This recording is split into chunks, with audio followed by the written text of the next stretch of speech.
Hello everyone, welcome to another edition of That's IT. In the near future, taking off or landing a plane even in low visibility won't be a major problem anymore thanks to a new technology called synthetic vision. How does that work? Take a look. Today's jetliners have conventional screens filled with technical data that pilots have to interpret. Honeywell's synthetic vision system converts the data into 3D virtual view of what's outside. It shows a real graphical representation of the surrounding terrain and obstacles that may be in the way.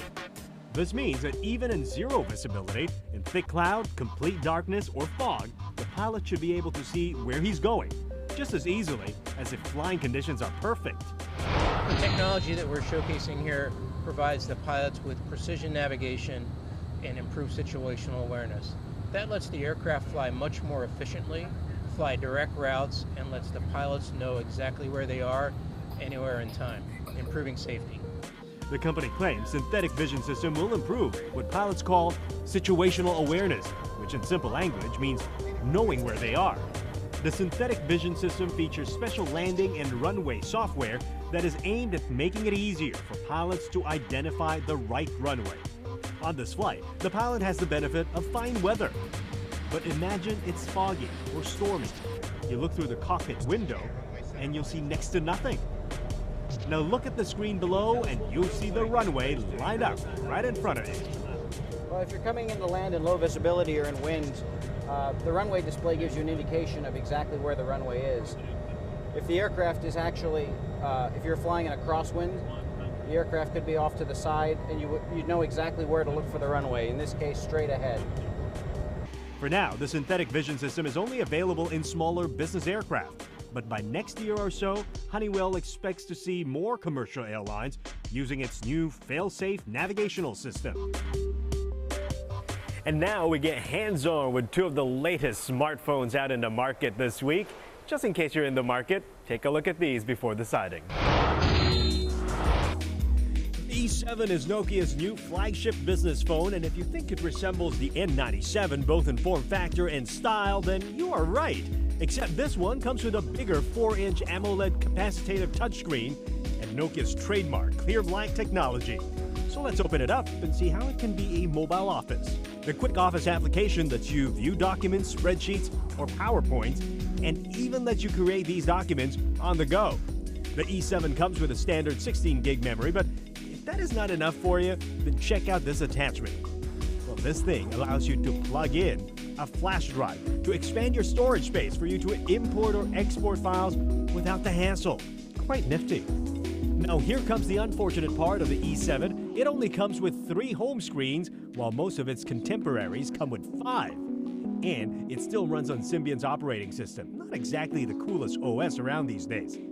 If you're a Nokia loyalist, my advice is to wait it out and see what comes out with its partnership with Microsoft Phone 7. A new smartphone running on the popular Android OS is the Sony Ericsson Xperia Arc, and as you can see, it is a very slim case, measuring just 8.7 millimeters.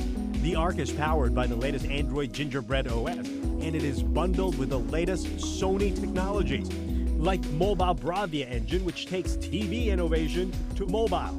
Mobile Bravia makes the 4.2 LED touchscreen sharper than any others out there. And the reduced light reflection technology means the screen stays clear even in the bright outdoors. The revised Timescape user interface is also a big hit, with the ability to simply scroll through your consolidated social media feeds. And look what happens when you pinch the screen. It gives you an overview of all your widgets. Cool stuff. If I really must choose a downside to this, well, it will have to be the thin frame, which may feel less than solid to some heavy-duty users. If you want to stand out from the swarm of job seekers out there in the market, you're going to have to step up your game, sharpen your interview skills, and put a new dimension to that resume with a Visume. Here's how. Jeremy Fu is writing his curriculum vitae. His resume will be very different from yours and mine, because he is using a camera to speak directly to his prospective employer. I think I can inject a bit of personality, tell them a little bit more what I'm about. You can hear how I speak and how I look. And that video gets edited, then uploaded to jobs portals like Preview.com. Preview is the first job site that matches job hunters with prospective employers. Apart from putting up your standard resume, Preview allows job seekers to put up a personalized video of themselves. And job seekers are encouraged to be as original as they can.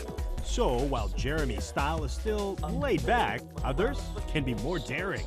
This acoustic guitar iteration, so pencil in some notes so you better. This ain't your cliche. These resumes might get the attention of would-be employers, but don't you think it could send the wrong message? Sometimes, we've had the experience whereby we have candidates come down for an interview, but after we meet them face to face, we find that they're not suitable for the position that we have on offer. So if I had the opportunity to actually get to meet them, see how they actually present themselves on a video, I may not have to waste both my time and their time. If you need tips on how to make a resume, check out Preview for some do's and don'ts and an extensive FAQ to answer all your Q's. As for Jeremy's resume, well, what do you think?